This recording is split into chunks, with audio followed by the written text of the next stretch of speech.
শীতের রাতে আমি, আমার বড় আপু এবং তার বান্ধবী একসাথে শুয়েছিলাম। বাড়ি ভর্তি মেহমান, জায়গা না থাকায় যা হল আর কি। আমি, আপু এবং তার বান্ধবী রাতে একসাথে ঘুমানোর পর গভীর রাতে ঘুমের মধ্যে আমি অনুভব করলাম কেউ আমার সাথে এলোপাতাড়ি করার চেষ্টা করছে। ঘুম থেকে চোখ মেলে দেখি আপু এবং তার বান্ধবী মিলে আমাকে যা করল তা শুনলে বন্ধুরা তোমাদের মাথা ঘুরে যাবে। বন্ধুরা, গল্পটি অনেক ইন্টারেস্টিং। আশা করি পুরো গল্পটি তোমরা খুব মনোযোগ সহকারে শুনবে। তাহলে চলুন বন্ধুরা, গল্পটি শুরু করি। গল্পটি শুরু করার আগে বন্ধুরা, তোমাদের নিকট আমার বিশেষ অনুরোধ, দয়া করে তোমরা আমার চ্যানেলটি সাবস্ক্রাইব করে আমাকে সাপোর্ট করবে। হ্যালো বন্ধুরা, আমি আমজাদ হোসেন। আজকে আমি তোমাদের মধ্যে যে গল্পটি বলবো সেটি হলো আমি যখন ক্লাস 9-এ পড়ি। বন্ধুরা, তখন কিন্তু আমার বয়ঃসন্ধিকাল। বয়সের তার নাই, শুধু চোখের মধ্যে রঙিন অনেক কিছু ঘুরপাক খায় আর নতুনের সন্ধান করি কিভাবে একটু নিজেকে ভালো রাখা যায়। মাঝে মাঝে বিভিন্ন রকমের ইন্টারেস্টিং গল্পের বই পড়ি। প্রায় আমি কিছু রোমান্টিক গল্পের বইও পড়ি। উপন্যাস পড়তে আমার খুব ভালো লাগে। আর সবচেয়ে মজার ব্যাপার হলো, যদি কোনো বয়ঃসন্ধিকালের কিছু গল্পের বই পাই তাহলে আমি খুব মনোযোগ দিয়ে পড়ি। বয়সের তুলনায় আমার মনে শুধু তার পাতাতেও খেলে। আমাদের ক্লাসের সুন্দরী মেয়ে দেখলে শুধু হা করে চেয়ে থাকি আর কল্পনায় তাদের দেখে দেখে মাঝে মাঝে রাতে গোপন কাজ করতাম আর মনে মনে ভাবতাম যদি কাউকে পেতাম তাহলে অনেক মজা করে উপভোগ করতে পারতাম। মনে শুধু তখন একটি কল্পনায় কিভাবে মেয়েদের সাথে প্রেম করতে পারতাম আর তাদের সাথে একটি মজা করতে পারতাম। বেশিরভাগ সময় মনে মনে ভাবতাম হয়তো আমিও একদিন এরকম রোম্যান্টিক মুহূর্ত পাব। আমার জীবনেও কোনো না কোনো এক সময় এরকম সুবর্ণ সুযোগ আসবে। মনের মধ্যে সব সময় উতাল পাতাল ঢেউ উঠত। মাঝে মধ্যে বিভিন্ন ধরনের মজাদার গান শুনতাম। আর যদি কোনো আমার সমস্ত মেয়ে পাইতাম তাহলে তার সাথে বেশি বেশি গল্প করতে মন চায়, ভালোবাসার কথা বলতে মন চায় তো তাদের সাথে অন্য এক দুনিয়ায় হারিয়ে যায়। মোট কথা বন্ধুরা, আমার মধ্যে তখন পুরোপুরি বয়ঃসন্ধিকালের পরিবর্তন। আমার মাঝে তখন প্রায় স্পষ্ট বোঝা যাচ্ছে গলার আওয়াজ, সব কিছুই বড় হয়ে গেছে, এমনকি নিচেও প্রচুর গজিয়েছে। কিন্তু হায়, এসব হলে কি হবে? আমার চেহারার কোনো মায়া গো প্রতিছাড় চিহ্ন পড়ল না আজও। আমি দেখতে ছিলাম অনেকটা সরল শিশুর মতোই। কেউ দেখলে জীবনে কল্পনাই করবেন না যে আমি এত সরল। যাই হোক বন্ধুরা, মাঝে মধ্যে আমি নির্জন জায়গায় একটি গোপন কাজ করতাম, যে কাজটি প্রায় প্রত্যেক পুরুষই বয়ঃসন্ধিকালের সবচেয়ে বেশি করে থাকে। কিন্তু আমাকে দেখলে কেউ ভাবতেও পারত না যে আমি এই গোপন কাজটি করি। মাঝে মধ্যে স্নান করতে গিয়েও ওয়াশরুমে পানিতে ছেড়ে দিয়ে মনের ইচ্ছামতো সুন্দরী মেয়েদের কথা ভাবতাম আর ইচ্ছামতো এই কাজটি করতাম। যাই হোক বন্ধুরা, মূল ঘটনায় আসি। আমার বাবা একজন ব্যবসায়ী, মা গৃহিণী।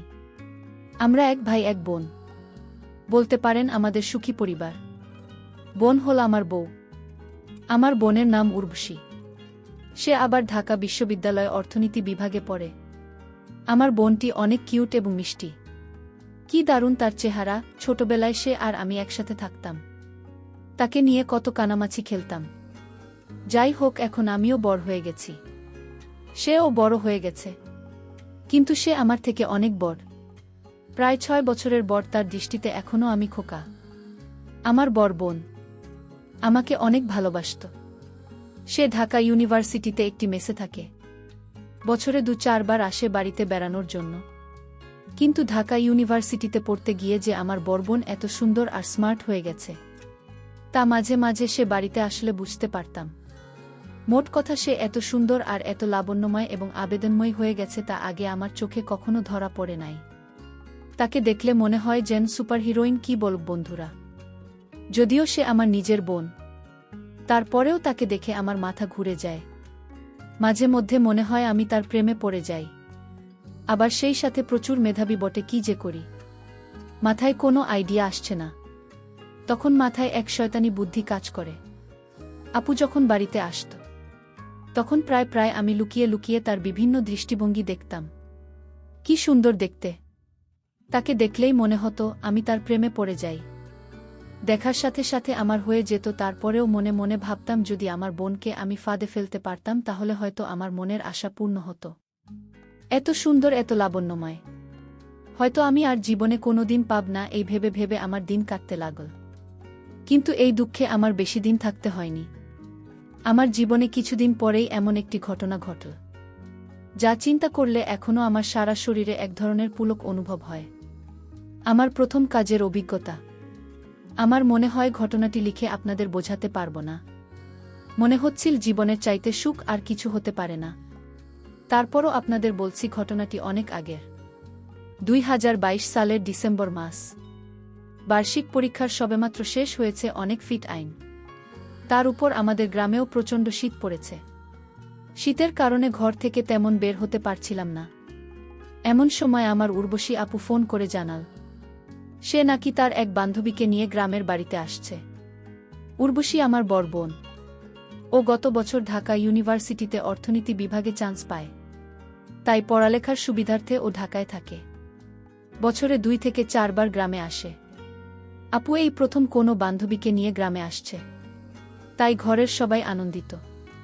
ঘরের সবাই বলতে আমি, মা আর বাবা ছাড়া তো আর আমাদের কেউ নেই। উর্বশী আপু জানাল ওরা ডিসেম্বর মাসের 25 তারিখ গ্রামে আসবে, বলে থাকবে সপ্তাহখানেক। এই কথা শুনে তো আমি আনন্দে আত্মহারা বড় বোন ও তার বান্ধবীর জন্য তখন থেকেই অপেক্ষা করা শুরু করলাম। অপেক্ষা করতে করতে যেন আমার দিন কাটছিল না। দেখতে দেখতে 25 তারিখ চলে এল। আমি যতটা সম্ভব পরিপাটি হয় তাদের অপেক্ষা করতে লাগলাম। সন্ধে 7টার সময় আপু আর তার বান্ধবী আমাদের বাড়িতে পৌঁছলেন। ঘরে ঢুকেই আপু বলতে লাগলেন, গ্রামে এত ঠান্ডা রে বাবা, সারা গা একেবারে কাঠ হয়ে গেল। একটু বিশ্রাম নেওয়ার পর আপ ও তার বান্ধবীকে আমাদের সাথে পরিচয় করিয়ে দিতে লাগলেন। আপুর বান্ধবীর নাম রামেলা। গ্রামে তাকে দেখার সাথে সাথে আমি আরও পাগল হয়ে গেলাম। সে তো দেখছি আমার আপুর চাইতে আরও বেশি সুন্দরী, কিত আশা চেহারা। দেখে মনটা শান্তিতে ভরে গেল। রামেলা তাই জিন্স প্যান্ট আর হলুদ রঙের সোয়েটার পরেছে। আমার চোখের মধ্যে সবকিছু জ্বলজ্বল করে ভাসছে, কিন্তু সোয়েটারের আড়ালে তাকে খুব স্পষ্ট বোঝা যাচ্ছে। তবে দেখেই বোঝা গেল তার সব কিছুই খুব চমৎকার। আপু মা বাবার সাথে রামেলার পরিচয় করিয়ে দেওয়ার আসলো। রামেলাকে বলল, এই হলো আমার ভাই আমজাদ হোসেন, দেখতে হালকা পাতলা হলে কি হবে, এবার ক্লাস 10 এ উঠবে। তারপর আপুর আমাকে বলল, আমজাদ হোসেন খুব লাজুক ছেলে। আমার বোন তার বান্ধবীকে বলতে লাগল, দেখলাম এলা তোকে দেখে আমার ভাইটা কি লজ্জা পাচ্ছে। রামের সাথে সাথে আমাকে বলল, হোসেন ভাই, আমাকে তোমার লজ্জা পাওয়ার কিছু নেই। আমি তো তোমার বোনের বান্ধবী, মানে বনে তো। প্লিজ ভাইয়া, তুমি আমাকে দেখে লজ্জা পেও না। তুমি আমার সাথে ফ্রেন্ডলি কথা বলবে, তোমার আপুর সাথে যেরকম কথা বলো। আমি হ্যাঁ রোধক মাথা নাড়লাম। এভাবেই রামের সাথে আমার প্রথম আলাপ। হয়তো সময় গড়াল দেখতে দেখতে রাত 10টা বেজে গেল। মা আমাদের ডাকলেন খাওয়ার জন্য। ইতিমধ্যে রামের সাথে আমার অনেক ভাব জমে গেছে। খাওয়া দাওয়া শেষ হতে হতে প্রায় 10টা 30 বেজে গেল। 10টা 30 আমাদের গ্রামের হিসাবে অনেক রাত, তাই স্বাভাবিকভাবে ঘুমানোর কথা উঠল। আমাদের বাড়ি খুব বড় যে তেমন নয়, ছোটখাটো, তবে একটি ছোট পরিবারের জন্য মানানসই। অতিথি কেউ এলে ঘুমানোর জন্য একটু সমস্যা দেখা দেয়। 2টাই সোনার রুম। এ রুম এ মা আর বাবা ঘুমান, অন্যটায় আগে আমি আর আপু ঘুমাতাম। আপু আর আমার বিছানা যদিও আলাদা ছিল, তারপরও এক রুমে থাকতে হতো, যেহেতু আপু ঢাকা থেকে আসছেন। সাথে তার বান্ধবী ও তাইমা আগে থেকেই 2টা বিছানায় সুন্দর করে রেখেছেন। শীতের সময় বিদায় 2টা বিছানায় প্রকাণ্ড সাইজের লেপ রাখা হয়েছে। তো বিছানা যখন 2টি, তাই কে কোনো বিছানা ঘুমাবে তা নিয়ে আমি, আপু আর রামেলা ভাবতে শুরু করলাম। ভাবতে ভাবতে আমরা ঠিক করলাম, ঠিক হলো, আমি আর রামেলা এক বিছানা, আর ডান ওটা আপনি ঘুমাবে। সিদ্ধান্ত আপনি বলে দিলেন, কারণ হিসেবে বললেন। রামের সাথে আমি যেন একটু গল্পসল্প করি তাই। তো শীতের রাত, আমাদের সবার শরীর ঠান্ডা, একেবারে নাজেহাল। আপুরা মেলা আমি রাত 1-2টা পর্যন্ত জমিয়ে আড্ডা দিলাম। আড্ডা শেষ হবার পর এখন ঘুমানোর পালা। আপু আরামে ঘুমানোর কাপড় পরে নিলেন। আমি আরামে শুয়ে পড়লাম। আপু অন্যটায়, রামেলা আর আমি এক লেপে ঘুমাতে হবে, কারণ বিছানায় একটিমাত্র ছিলেন। লাইট নেভানোর পর ঘর অন্ধকার হয়ে গেল। রুমের ডিম লাইট নষ্ট, যার কারণে রুমটি প্রায় ঘুটঘুটে অন্ধকার। এই অন্ধকারে আমি আর কি করব, রামের সাথে একটু আধটু গল্প করতে শুরু করলাম। আমরা গল্প করতে করতে হঠাৎ দেখলাম আপনি ঘুমিয়ে গেছে। আপুর এমন ঘুম যে তার চোখে জল ঢেলে দিলেও সহজে ঘুম ভাঙে না।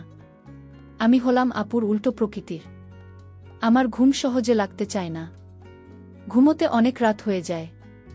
মিতার সাথে শুয়ে কথা বলে জানলাম আমার মতো ঘুম অনেক চেষ্টার পর আসে।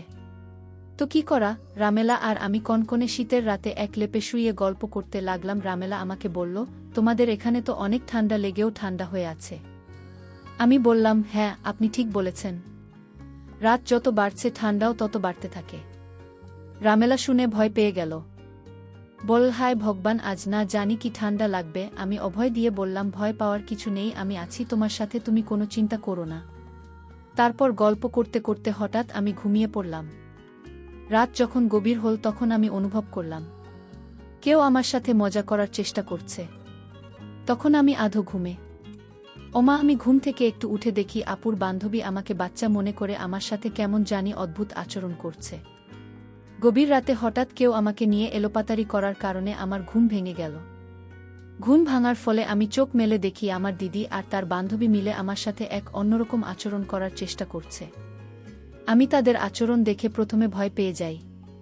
তারপর তারা আমায় বলে, তুমি যদি আমাদের কথা শোনো তাহলে আমরা তোমাকে কিছু করব না, আর যদি না শোন তাহলে মেরে ফেলব। আমি বললাম, না আপু, আমি তোমাদের সব কথা শুনব। আর আমিও তখন মনে মনে ভাবলাম, এত মেঘ না চাইতেই জল। এতদিন আমি মনে মনে যা পোষণ করতাম তা তো দেখি আজ আমার হাতের মুঠোয় ধরা দিয়েছে। তারপর আমি তাদের প্রস্তাবে রাজি হয়ে গেলাম। বন্ধুরা তারা দুইজন আর আমি একা। কি করে তাদের সাথে পারি, তারপরেও আমি অনেক চেষ্টা করলাম তাদের খুশি করতে। সবচেয়ে মজার ব্যাপার হলো, আমাদের সকলেরই সেদিন ছিল জীবনের প্রথম এমন অভিজ্ঞতা, যার কারণে প্রথমবার একটু সমস্যা হলেও যখন প্রথম আমি তাদের সাথে কাজ করতে চাই, আমি কিভাবে কাজ শুরু করব কিছুই বুঝে উঠতে পারলাম না। তার আপু তার বান্ধবী মিলে আমাকে শিখিয়ে দিল আমি কিভাবে কাজ করতে হবে। তারপর বন্ধুরা আমি একাই আপু এবং তার বান্ধবীর সাথে সারারাত ইচ্ছামতো কাজ করে আমার মনের আশা পূরণ করলাম। তবে প্রথম আমার একটু অসুবিধা হয়েছিল, তারপর আমার কাছে অনেক মজা লেগেছিল। তাদের প্রথম অনেক কষ্ট হয়েছিল, একটু পর তারা স্বাভাবিক হয়ে গেল। বন্ধুরা, প্রকৃতপক্ষে সেদিনের রাতটা আমার জীবনের স্মরণীয় রাত। সেদিন এত আনন্দ পেয়েছিলাম যা তোমাদের ভাষায় বোঝাতে পারবো না।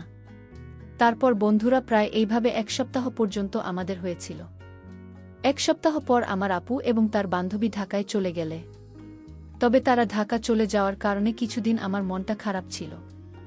এতদিন তাদের কাছ থেকে আমি যা পেয়েছি হয়তো তা আমি আর কোনোদিন পাব না, এই ভেবে আমার চোখে জল চলে আসলো। তারপরেও নিজেকে সান্ত্বনা দিলাম, যাই হোক অবশেষে অনেক দিনের ক্ষুধার্তের মধ্যে একটু খেতে পারলাম। যা খেলেছি তাতে 6 মাস চলবে। বন্ধুরা, এর পরেও আমার আপু যদি ঢাকা থেকে আসত তার সাথে আমার এরকম হতো। আস্তে আস্তে আমিও তার সাথে একদম ফ্রি হয়ে গেছিলাম। বন্ধুরা, এর পর থেকে আপনি যখনই ঢাকা থেকে আমাদের বাড়িতে আসত তখনই সে আর আমি এরকম ইন্টারেস্টিং কাজ করতাম। এভাবেই কেটেছিল আমার বয়ঃসন্ধিকাল। সত্যি আজকে সেই বয়ঃসন্ধিকাল, তাকে আমি খুব স্মরণ করি এবং সারা জীবন স্মরণ করব। বন্ধুরা, আজকে এই পর্যন্তই। আবারও আসব তোমাদের মধ্যে নতুন কোনো ভিডিও নিয়ে। ভিডিওটি যদি তোমাদের ভালো লাগে তাহলে একটি লাইক দাও। প্রতিদিন আমি তোমাদেরকে একটা করে নতুন গল্প উপহার দিব, তাই তোমাদেরকে অনুরোধ করে বলছি, তোমরা যদি এরকম ধরনের ইন্টারেস্টিং গল্প পেতে চাও তাহলে দয়া করে আমার চ্যানেলটি সাবস্ক্রাইব করো। পরিশেষে তোমাদের সকলের সুস্বাস্থ্য কামনা করি। ভিডিওটি দেখার জন্য তোমাদের সকলকে অসংখ্য